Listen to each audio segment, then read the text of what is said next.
Hitantsika eo ihany moa ny toy ny raharaha izay mampifanolana ny fiadidina ny tanàna Antananarivo renivohitra sy ireo mpamily taxi iny fa anisany mampitarihana ny mpampiasa lalana eto an-drenivohitra ny fitohanan'ny fifamoivoizana.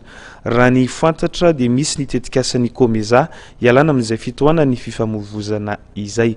Claude Arasolo Sansy Mamy Rasoanay.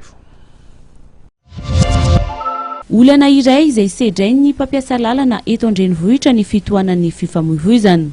Efa maro raha teo ny mpianatra no miditra amin'izao ka misy hatrany izay fitohanan'ny fifamoivoizana izay ny maraina amin'ny ora fandehanana mianatra sy miasa ary ihany koa ny hariva izay ora fodiny.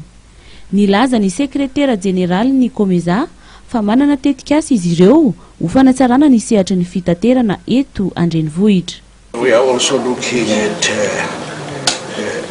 transportation systems. C'est pour ça que nous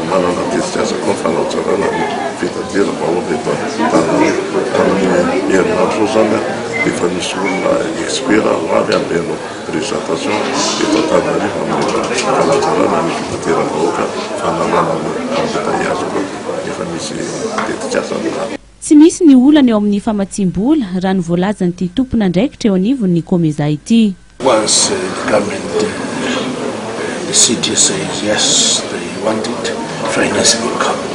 Financing is not a problem.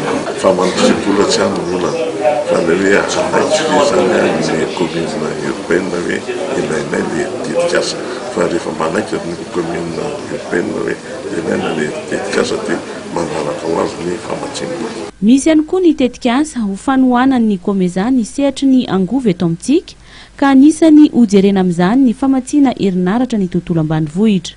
Ankoatra ny maha SG ny Komeza azy moa dia filohan'ny fikambanana mpamokatra angovo amin'ny firenena misy 520 ihany koa ity tompon'andraikitra ity.